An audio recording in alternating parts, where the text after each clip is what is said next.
ছাদের তলায় স্বাস্থ্য পরীক্ষা ও রক্তদান শিবির। রবিবাসরীয় সকালে রক্তদান শিবিরের আয়োজন করল ৮৭ নম্বর ওয়ার্ড নাগরিক সম্মেলন। সঙ্গে ছিল বিনামূল্যে স্বাস্থ্য পরীক্ষার ব্যবস্থা। লেক মার্কেটের চারুচন্দ্র কলেজে এই শিবিরের আয়োজন করা হয়। ইসিজি এবং পালমোনারি ফাংশন টেস্টের ব্যবস্থা ছিল স্বাস্থ্য পরীক্ষা শিবিরে। শিবিরে উপস্থিত ছিলেন তৃণমূল নেতা এবং তৃণমূলের জয় হিন্দ বাহিনীর রাজ্য সভাপতি কার্তিক বন্দ্যোপাধ্যায়। সারা বছর আমরা শুরুতে রবীন্দ্র নজরুল জয়ন্তী, ব্লাড ডোনেশন ক্যাম্প, বস্ত্র বিতরণ, কম্বল বিতরণ, অ্যানুয়াল ফাংশন একটা বড় করে আমাদের হয়ে গেল, কালচারাল প্রোগ্রাম যেটাতে আমাদের লোকাল পার্টিসিপেশনও থাকে এবং বাইরে থেকে প্রফেশনালদেরকেও নিয়ে আসা হয়। হেলথ চেক আপ ক্যাম্পে ব্যয় সাপেক্ষ যে তিনটে টেস্ট হয়েছে, তার মধ্যে একটা পালমোনারি ফাংশন টেস্ট রয়েছে, একটা বোন ডেন্সিটোমেট্রি টেস্ট রয়েছে, ইসিজি রয়েছে এবং বাকি যেগুলো নর্মাল রুটিন টেস্ট হয়, প্রেশার, সুগার এবং অন্য যেগুলো আছে ইসিজি, এগুলো সব মিলে আমাদের এবারে হচ্ছে 50 টার্গেট। তো রেসপন্সটা আবার খুবই ভালো। 50 জনের বেশি মানুষ এই শিবিরে রক্তদান করেন। সন্দীপ সরকারের রিপোর্ট, এবিপি আনন্দ, কলকাতা।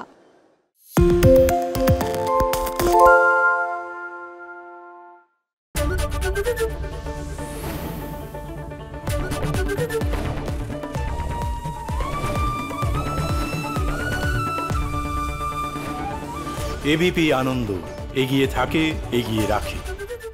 পালিয়েছে তাই নাকি? রাত্রে বাংলা গুজব চায় না, বাংলা খবর চায়। বাংলা খবর, বাংলার খবর।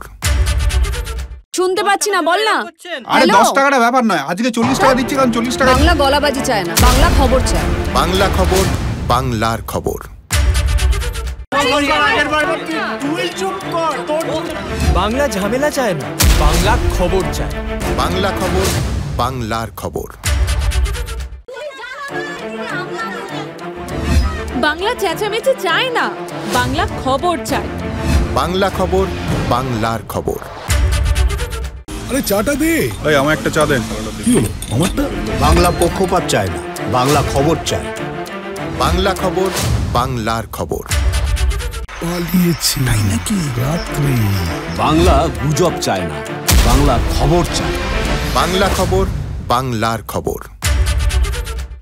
সত্য অন্তহীন, সত্যের খোঁজও তাই, সত্য সন্ধানে তাই আমরা অক্লান্ত, অকুতভয়। এবিপি আনন্দ নতুন ভাবনার প্রতীক, যা মনে মুক্ত, তথ্যে যুক্ত এবং যাবতীয় সীমানার বাঁধন থেকে মুক্ত। সীমা না শব্দটির মধ্যেই লুকিয়ে আছে মানা শব্দটি, যেন চোখ রাঙানি এক অদৃশ্য বেড়াজাল, যা আটকে রাখে আমাদের এক ছোট্ট গণ্ডির মধ্যে। একমাত্র সঠিক খবরই গড়ে তুলবে এক মুক্ত সমাজ। সেই জগৎ গড়ার লক্ষ্যে কোনো সীমানার ঠুকুটি আমরা মানব না। এবিপি আনন্দ, এগিয়ে থাকে, এগিয়ে রাখে।